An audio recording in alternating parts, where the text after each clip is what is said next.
Hey guys, I'm Mallory from Quebec Homestead. Welcome to my garden.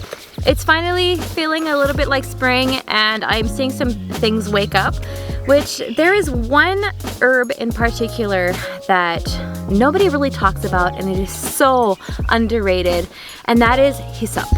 So today I'm going to talk to you about this magical herb and also how to prune it down to make it a little bit more bushier. This year I'm weighing out all my food and I am giving out tips and tricks videos because I am on Team Woodcutter. It is a crazy, amazing collaboration on YouTube of a whole gang of us YouTubers that are talking gardening.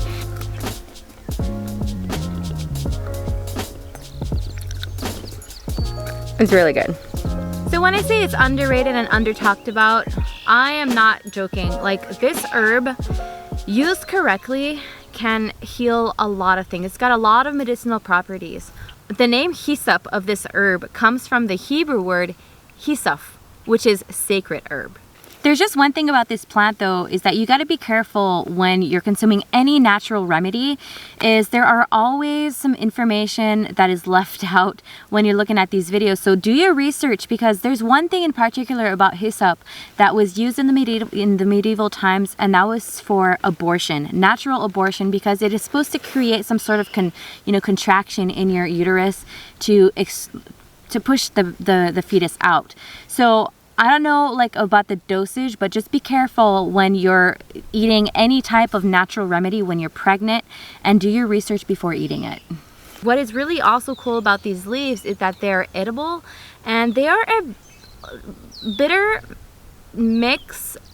spicy mix between mint, oregano, and sage.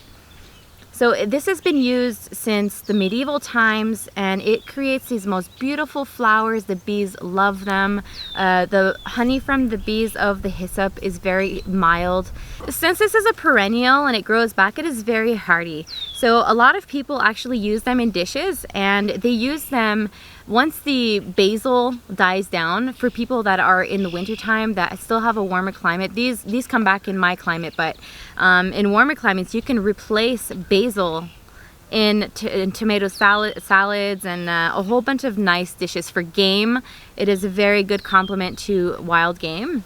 It's also a great spice to spice up your cheese curds, and so just a few leaves go a long way. It's really good to make a cough syrup. The essential oils inside these leaves, if you crush them up and you use them in a cough syrup with a little bit of honey, use the extraction, it will literally help you with your cough. It loosens up the phlegm in the lungs. I hope I'm saying that right, the phlegm. It is also good for asthma, anything that has to do with the lungs, and it is also good for bloating. So that it's such an amazing plant. It has been used, like all the royal courts had them in their medicinal herbal garden, and also the monks also used it. This right here is a bush of hyssop. It's a perennial, it comes back every year, and what you want to do when they start to wake up in the spring is trim them down a little bit.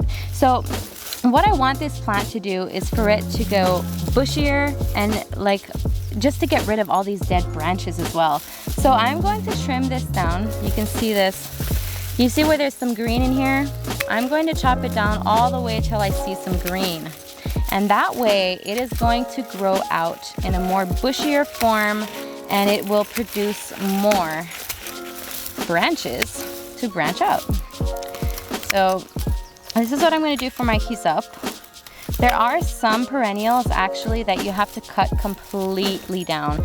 But if these are herbs that are coming back and you see half of them are dead and half of them are dried up, you cut off what is dried up. So if you think that they are going to be a little bit too bushy, then you can go ahead and trim a little bit off as well at the base. But I have just planted this out last year from seed, so this is going to be its first year that it's coming back. I'm going to make sure that it goes the most bushier that it can. See this little part right here?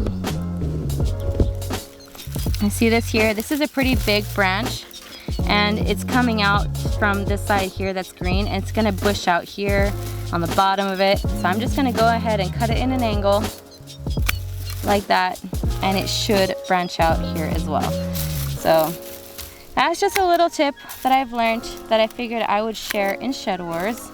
I know many people of you are gardeners that watch my channels. Many of you are new time gardeners. This one is going to be for you guys. That was my Shed War tip of the day. So go prune down your perennials, make them bushier. Have a good day.